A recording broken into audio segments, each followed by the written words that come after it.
Assalamualaikum warahmatullahi wabarakatuh.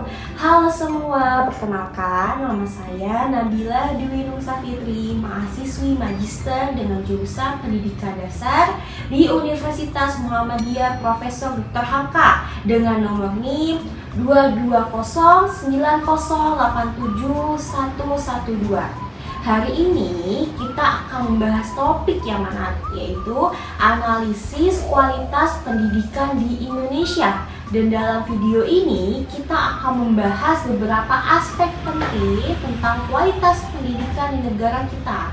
Tanpa berlama-lama lagi, kita bahas yuk.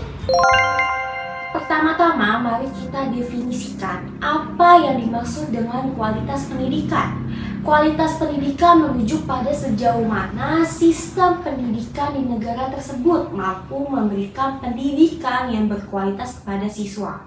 Kualitas pendidikan yang baik akan membantu siswa mencapai potensi maksimal mereka dan mempersiapkan mereka untuk masa depan yang sukses. Sekarang, mari kita lihat tantangan apa saja sih yang dihadapi oleh sistem pendidikan di Indonesia. Ada beberapa masalah yang mempengaruhi kualitas pendidikan di negara kita. Mendaling Natal, Sumatera Utara, agar bisa sampai ke sekolah. Mereka harus melintasi anak sungai dan bebatuan terjal. Merlin, salah satu siswa sekolah menengah pertama 7 Panyabungan 1 Atap, harus berangkat pukul 6 pagi agar tidak telat ke sekolah. Jarak antara rumah dan sekolah mencapai 7 km. Tantangan pertama adalah aksesibilitas pendidikan. Di Indonesia masih ada banyak tantangan aksesibilitas pendidikan, terutama di daerah pedesaan.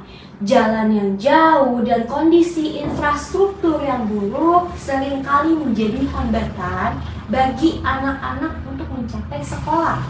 Hal ini menyebabkan kesenjangan dalam akses pendidikan dasar antara daerah perkotaan dan pedesaan.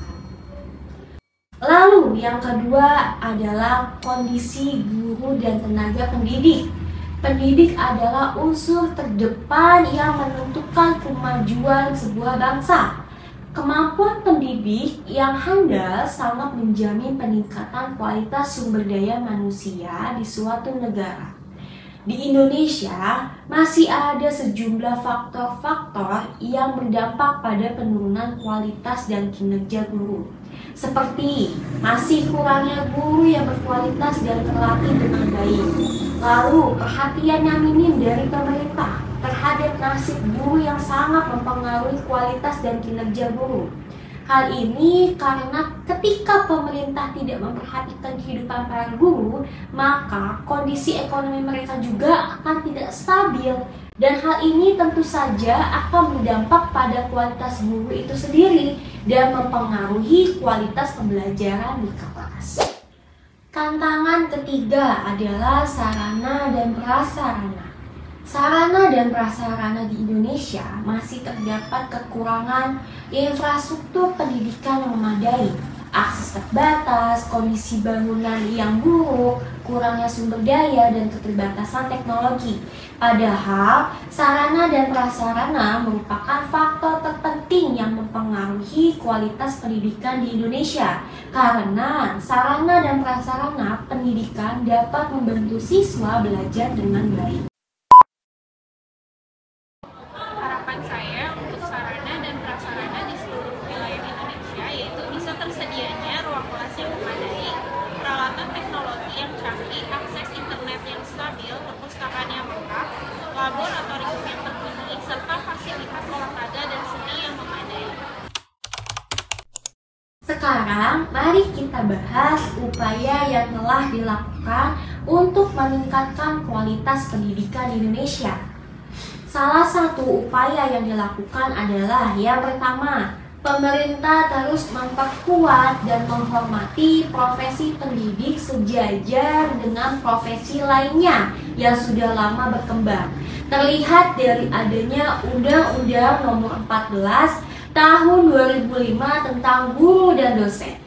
Undang-undang ini dengan jelas menggambarkan bagaimana pemerintah berusaha mengembangkan profesi pendidik melalui perlindungan hukum dengan standar tertentu yang diharapkan dapat mendorong perkembangan profesi pendidik. Yang kedua, selain itu, pemerintah juga telah meningkatkan investasi dalam pendidikan, baik dalam anggaran maupun infrastruktur pendidikan, untuk memastikan aksesibilitas yang lebih baik.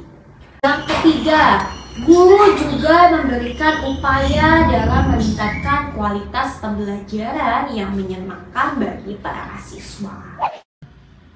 Jalur menuju peningkatan kualitas pendidikan di Indonesia tidaklah mudah. Namun dengan upaya kolaboratif, investasi dalam infrastruktur dan teknologi, serta komitmen terhadap pendidikan inklusif, kita dapat membuka jalan menuju masa depan yang lebih cerah bagi semua anak bangsa. Mari bersama-sama kita berjuang untuk keunggulan dan memberdayakan generasi mendatang melalui pendidikan yang berkualitas. Saya undur pamit diri, kurang lebihnya mohon maaf. Wassalamualaikum warahmatullahi wabarakatuh.